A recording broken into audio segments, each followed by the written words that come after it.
So now we will learn about the loops, especially in the for loop we have done. Next is a while loop. In the while loop, if you see, we started working on small game, how to create a small game, how these things work, everything I told. The beauty is that I told you how the else loop part will be there for the while loop. So not only this, so we can also have else for both for and while loop. So what is this while loop? How it works? Let's see. So else block for loops. So let me go for a IPython notebook such that you can better understand. Okay, till now you know how to write a for loop. So for I in say range of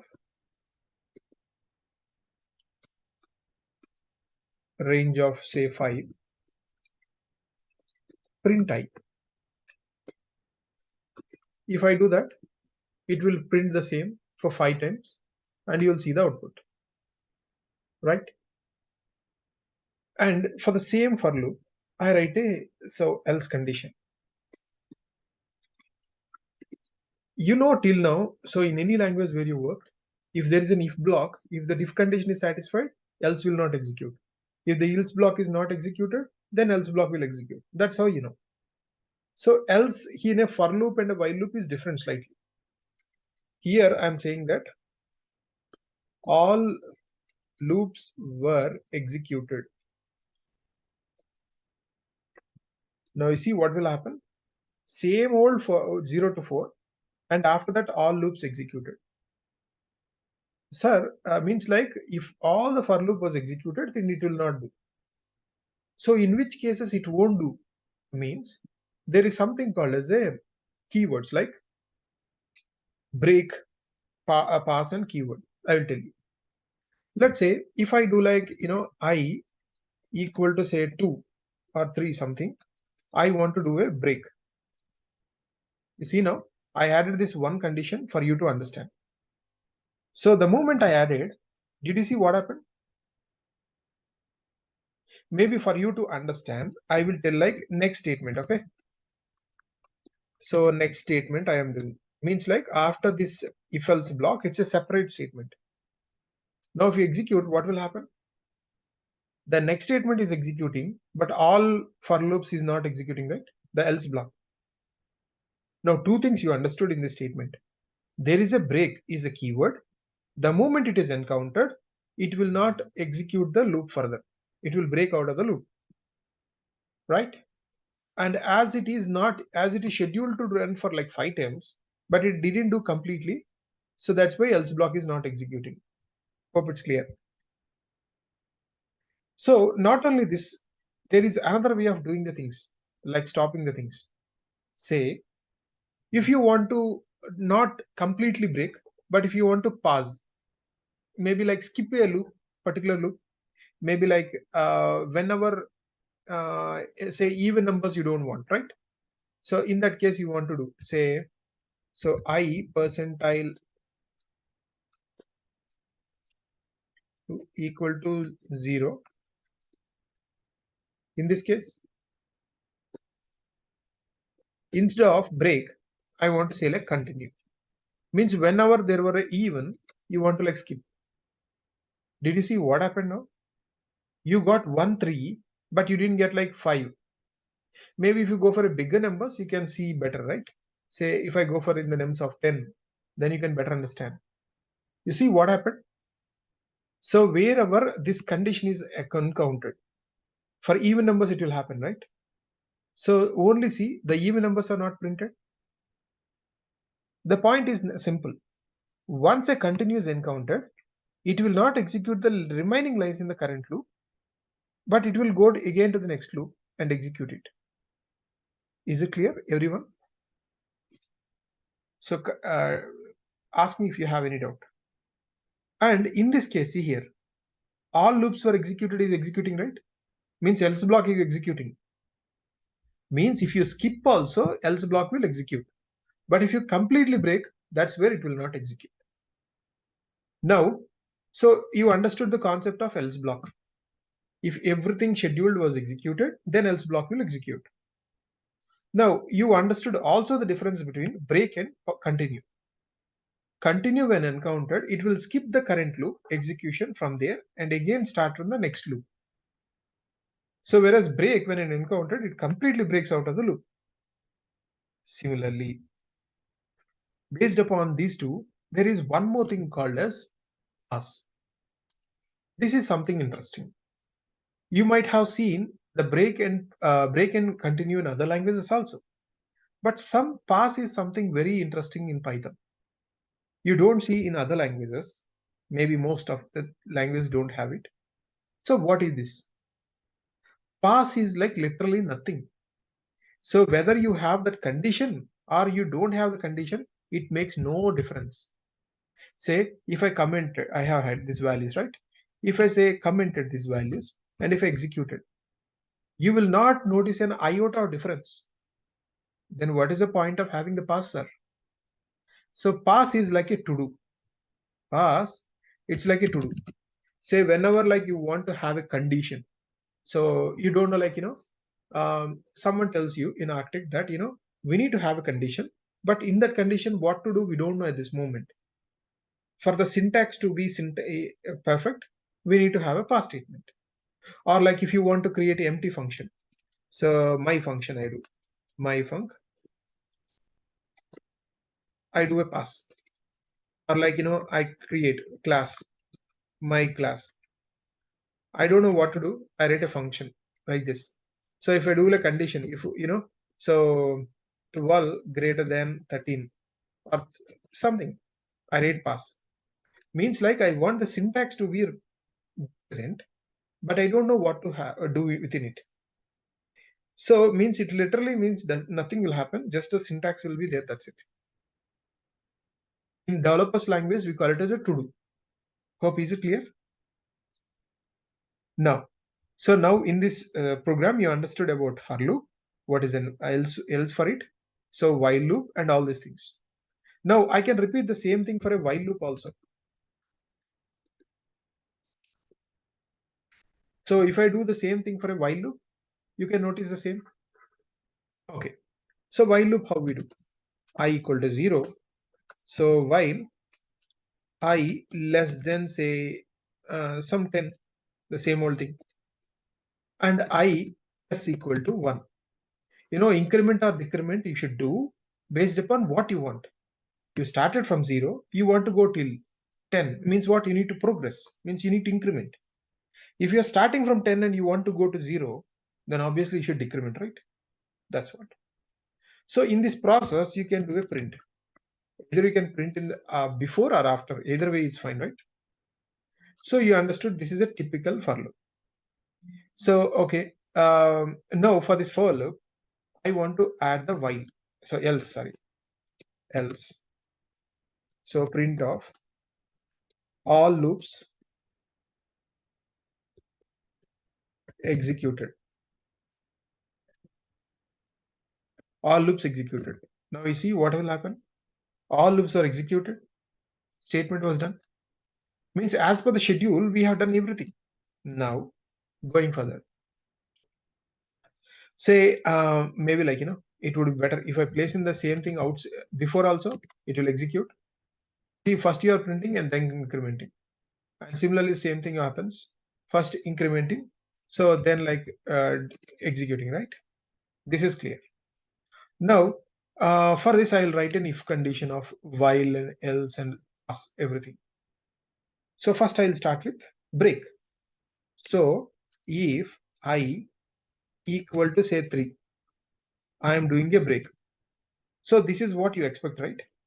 For break, you should be very careful. It's not like a for loop. So in this case, what will happen? So did you notice that, okay, when I is equal to 3, it will break, right? So did you see all loops executed is not coming? Fine. This is understood. If I have some next statement, print of next statement, it will execute that also. So that also we are aware. Now let me do the same thing with a pass. Means whenever 3 is happening, the current loop will be skipped, right? I just want to execute the same. You see what will happen. Sorry, I need to do continue, right? Before going there, continue. If I start with continue, so did you see what happened? It is going like infinite loop. It will not do anything further because, be careful, whenever I equal to 3, you are continuing, means you are skipping the loop. So every time it will be the 3 only because increment is happening down, right? So be careful when you are doing these kind of things. Okay. So that's what we should be very, very careful about. So if I say stop, again it may crash sometimes, the kernel. So be aware. So we should be incrementing first and then continue, or whatever the logic you have. Either print and then do some way you think of. But ensure that when you're doing a continue, and below that if there is a increment or decrement, that will never happen. That's what in a while loop, when there is a continue, you should be very careful. So overall while loop is a bit careful. We need to be. So hope it's fine now. How a continue worked. In continue, did you notice that the loop 3, okay, maybe like I'll place this 3 down, then you will better understand. You see here, the condition below that is 3. Did you see now 3 is not there? No, every value is there. So only those conditions will be skipped. Or if I do repeat the same thing with like a even or odd, say like the previous thing, I percentile to equal to 0. If I do continue, say continue, did you notice all the even parts were done, right? This works like this. Now similarly, you know the concept of pass. It's literally like a like a placeholder, I would say. It does nothing. It makes no difference whether it is present or not. Hope is it clear? Any doubts till now? Anyone, please? Okay. So not only this, we can have like one more anything like that for that matter. We can have okay, after these loops, what else we can think of? Maybe like one practical example. So the most asked question is about how do you calculate the average? Average. Say no, I'm going back again to the Python program.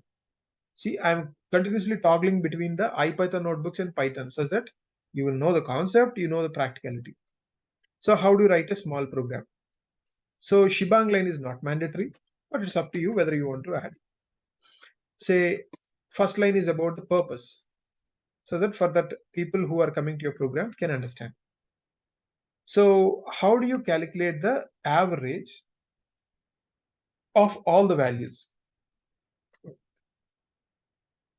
that are coming in runtime? In runtime, users are entering some values. You need to get the thing. So how you do that first? That you can do in multiple ways, right? So say if I have some values, okay? If you want to take the all the values, they're like, how do you get the values? Maybe like first I will take range of some 9.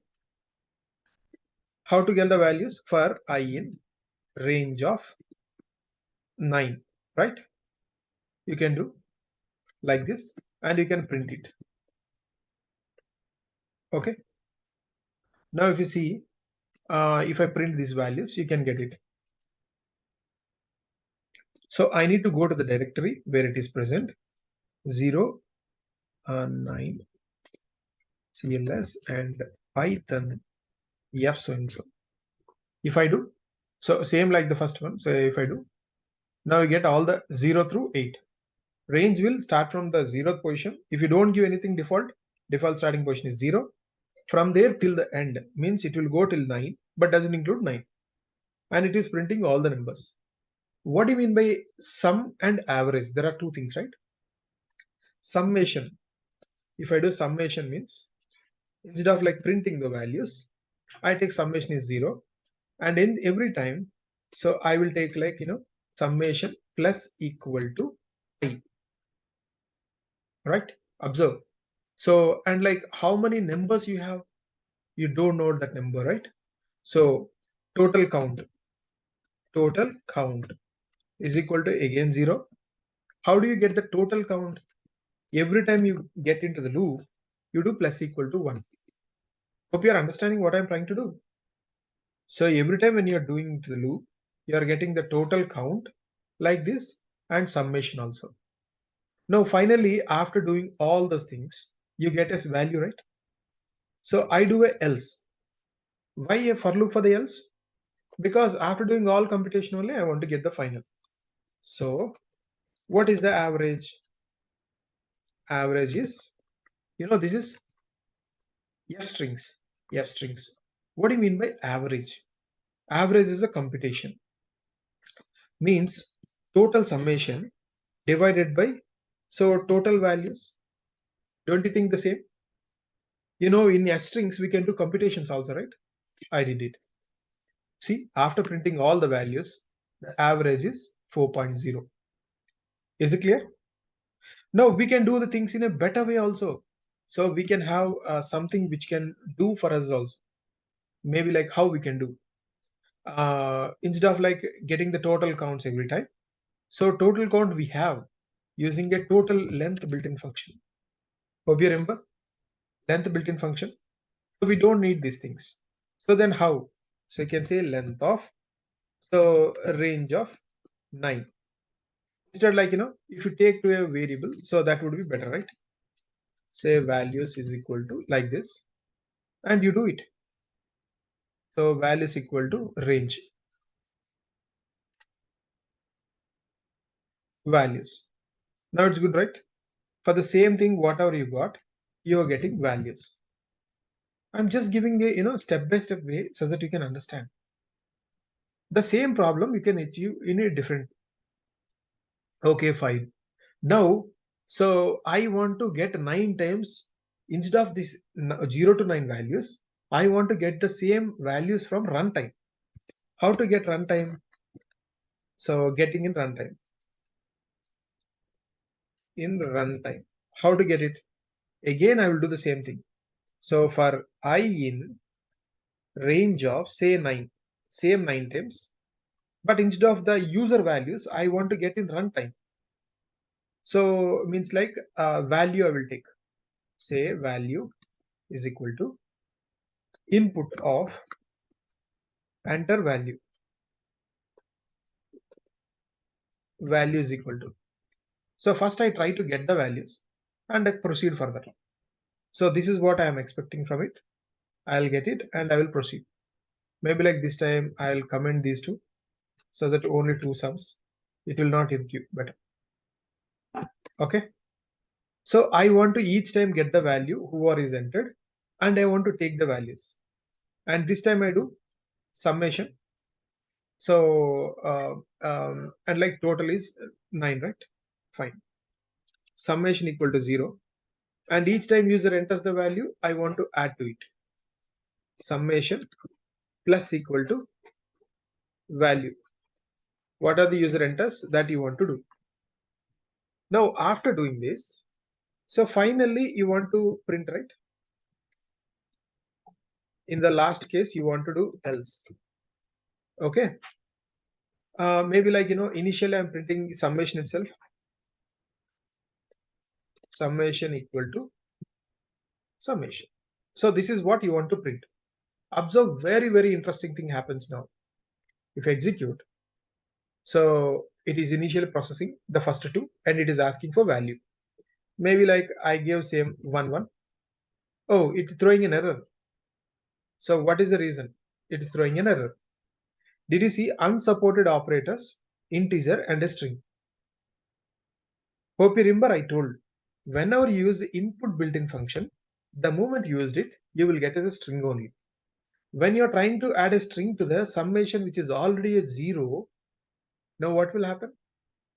An int and addition, these two cannot be done. So that's the reason first class when I told these things, I told that whatever you're getting in runtime should be converted to another data type.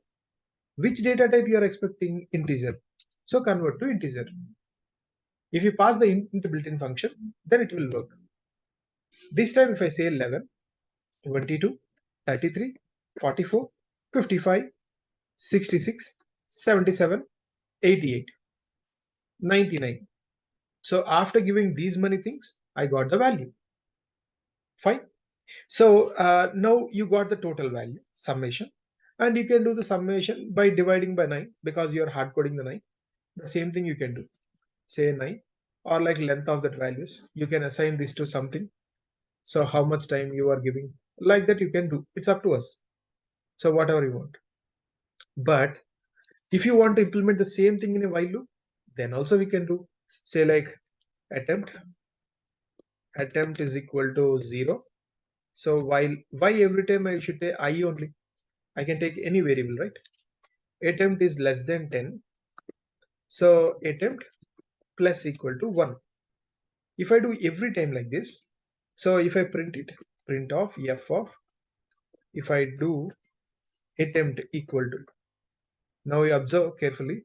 So maybe like I just want to skip this. I'll just comment it for you to understand. You see now, attempt 1, 2, 3, 4, 5, 0 through, so 9 you got it, right? If you want the other way, so you can print it first, add it value and get it. Now you get values from 1 to 10. Either way, so whichever you want. So as above you got like from 0 through 9, or here it doesn't matter. And here attempt value doesn't matter.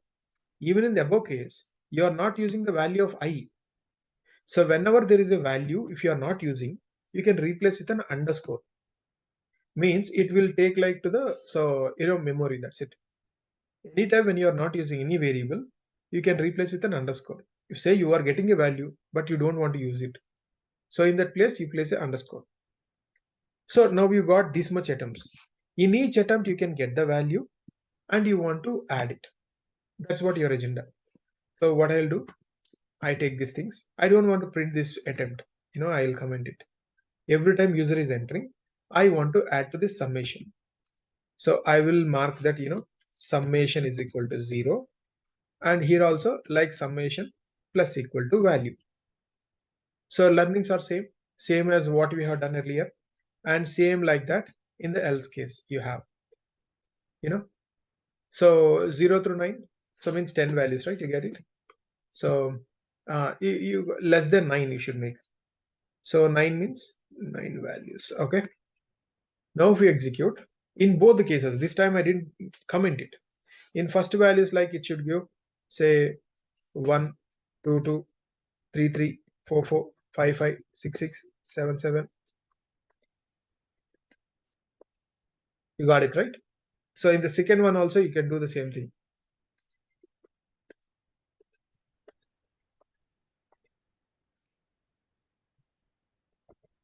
You see, a plus b plus c is equal to b plus c plus c, right? So like that I did. So in both cases you understood. But in both cases, did you understand one peculiarity? That you can do to the times that you can do only. Means I repeat again. If it is fixed for 9 times, you can do 9 times only. If it is fixed for 10 times, 10 times only. You are not giving the user that flexibility that like how many times they want to do, right? So that kind of flexibility is not there. If you want to offer that kind of flexibility, then as I told in the last class, so we can, instead of relying on this loop count, there is one more interesting thing you can do. In while loop, we can have, so now you create a variable and based upon that you write a condition, you increment or decrement. So while also does in another way, while loop with condition in it. If you remember yesterday when I'm doing one game creation, I did the same thing. So this time we do while, write it true. No matter what happens, if I do like this infinitely, say like I am in the loop. If I do, if I just comment these two lines, you can notice that. Okay, you can notice that it will continuously loop on this. So there is no condition here. So you can write a condition within it. Means if you want a loop, you can do also, or if you want based on a condition also you can do. Means what I want to do here this time is that same like the above. Here also I want to mark like summation is equal to 0. But here I am not fixing on how many number of times. If the user want 3 values only, that's it. If they want 10 values also, they can. So like that. So if I can say like condition within it, say I will take like, choice is equal to, so input of,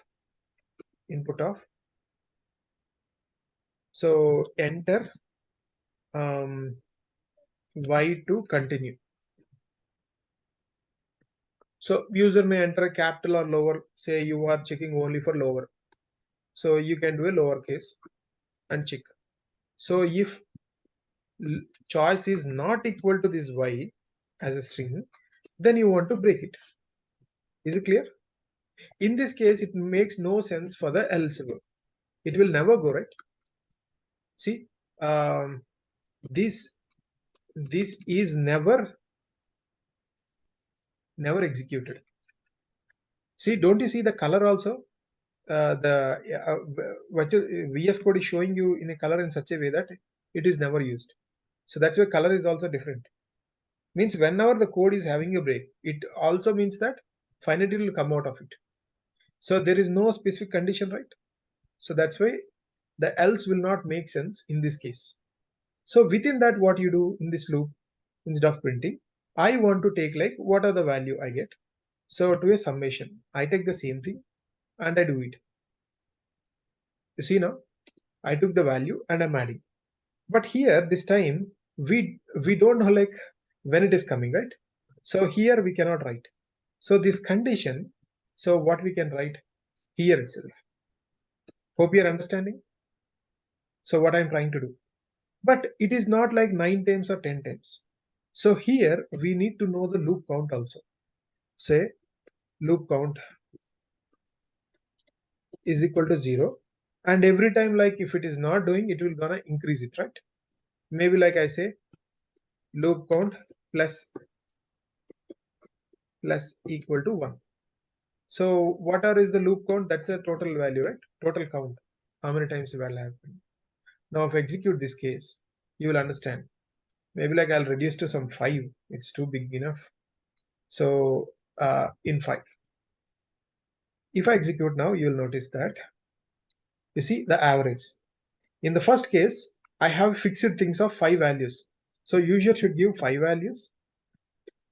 User should give 5 values and it work like that. Whereas in the second case, it is up to the user how many times they want to give. Maybe like user gives something. Do you want to continue? Yes. So 23. Don't want to continue? Don't give anything. So like that. So he did only for the 2 values now. Means I'm giving more flexibility, right? So like that you can make use of all the features. Hope it's clear. Okay. Next, after this. I have one question. Yes, please.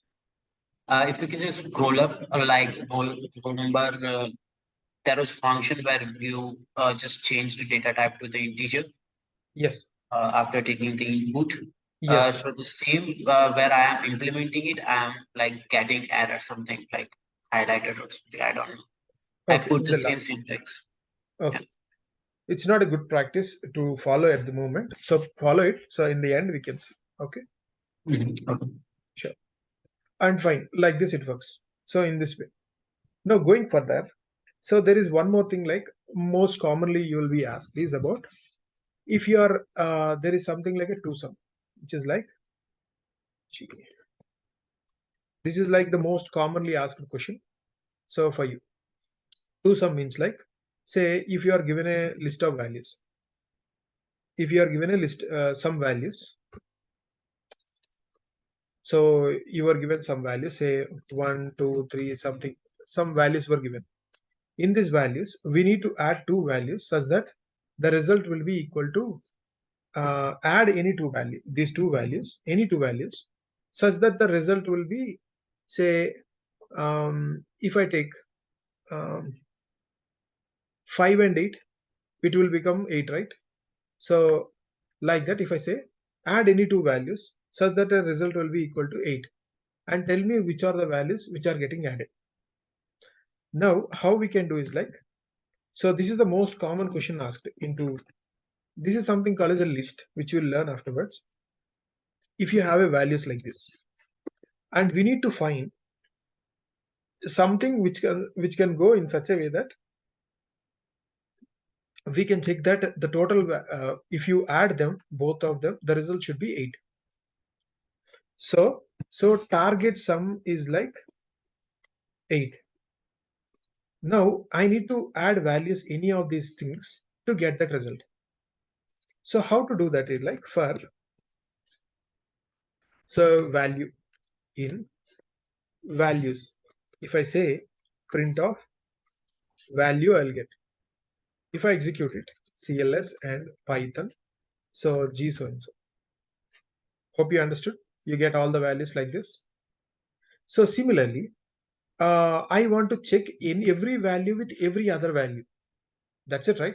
I want to add 1 to 3, 1 to 5, 1 to so and so, like that. Every value I need to add to every other value. In these kind of case, we need to have a loop within a loop. Means I have, if you say if it is value 1. So see what I am doing. In this case, we can have values 2 in values. And did you see I am printing value 1 comma value 2. Did you see? Instead of once I am doing this much. Means if there are like n number of values, n into n, this is called as n square. In big O notation, means in terms of code complexity, whenever you are saying, if someone is asking like, what is the code complexity? We should say O of n square, means n to the power of 2. What do you mean by that? Means if there are like 3 values, so let's say there are 3 values only, I'm commenting the remaining.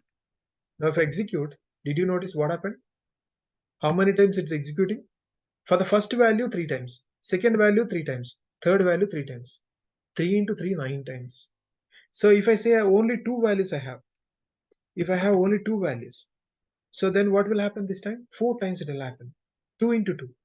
So that is what in real world, if you someone asks what is the code complexity, you should say like this. Okay, we got to compare each value with every other, right? Now what we need to do within it, we need to check that so value 1 plus value 2, if I add, is it equal to target sum or not? That's what we want to check every time. See, sometimes it is true, sometimes it is false. You want only the values which has a true. In that case, what will happen? You write like this, that's it. If it is correct only, it will enter it. In other cases, it won't enter. You see, only the cases you got it right. So you need not print. So if you just want to print that case, this is how you do. So next you will learn about something called as a list. So function creation and all these things. Same logic you will do in a much better way. That's it. So this is one real-time use case. Hope it's clear. Similarly, I will give one assignment for you. Then you can do EFGH. So binary to decimal conversion .py. So this is an interview question which was asked. I am just giving you. If you are given a number called as a binary number something, so you need to know how to convert it. If this is a binary number, so you need to know how to convert it. So the hints are very simple. You need to know like how to convert each number. So first you need to use input to get the values, either one at a time or like all together, as of however you do. And if you want to convert from, so these two, again a decimal. So we have like int is a built-in function. So if I give the binary value and like base equal to 2, you can convert that to so decimal number. So you need to know like how to do that, and you need to know how to get the int built-in function, so for conversion. So based upon these three, so please give a try to understand it. So next, if I go further onto the Walrus operator. So what is a Walrus operator? This is something very, very interesting which came very new recently. Walrus operator, which came like .ipynb. Okay. So again, I want to switch back to IPython notebooks. So this is called as like assignment operation expression, I would say. What do you mean by assignment expression? Assignment operator, we know. What is this assignment expression? It is something like recently introduced in Python 3.8. So now we have 3.11, right? So it was recently, I would say. What is the main use case of it? How we can tell? If let's say I have something like a value I want to print, say value one is equal to say 100, and I want to just print it. So print of say value1 equal to say in quotes comma value1, right? This is how you do a typical creation and printing it. You see, creation and printing it. This is fine. So, but what if I want to do in a F strings and all these things? You learned about all these things earlier also. If I do F strings also, it works perfectly. You can say like, so value1 is equal to value1. Hope you remember these things. So if I do F string assignments also, as we are doing the same thing, I can do like this, right? So till now you are understood about this. So value1 is equal to, oh sorry, inside I need to give. If I give, so in all these three ways, you get the output in the same way. Now I want to tell what is this assignment expression equal to. In this assignment expression, the logic is very simple. Print of say value2 is equal to value2 equal to colon equal to 200. Have you ever created a value2 anywhere here? No. So if you see now, value2 is also created. Till now in assignments, if you want to use it, first the variable need to be created, right? In this case, you are using it at the same time, so you are creating it. Means usage and creation both will happen at one shot itself. Sir, if I have like, in this case also, let's say I am doing like this. Say, if I want to do value2 is already defined, so you are getting it. So what if I am trying to say like, say value3, it is throwing an error, right? If I do the same thing with an assignment expression, say colon equal to say 300. So here it will not execute like this. Within that, like it won't do. So if you want to use it, so you should do is outside only. If I do the same thing, I should not do within that. Say value3 is equal to in whatever the way you want to do. You should define outside like an ordinary statement. So value3 colon equal to 300. Now it will work. The variable also will be created. So what are the use cases it has? So I told you like multiple use cases. This is the first case where you just print and use it. In the second case, see here, I have a number and I'm checking a condition and I'm printing it is an odd. You are doing two statements, first creating a number and checking the condition. Number percentile is equal to 0 or not. So here you are doing both in one shot. Did you see? Number 1 is colon equal 23, percentile 2. Means so immediately creation and usage also. Whenever you have some things like that, you can use it. Or like if I say I'm creating a number, so and like you are checking the percentile, so I can do the same thing in one shot itself. So like that, wherever you have creation and usage at the same time, so we can go with that. You see, like if I give 100, so in second case also if I give 100,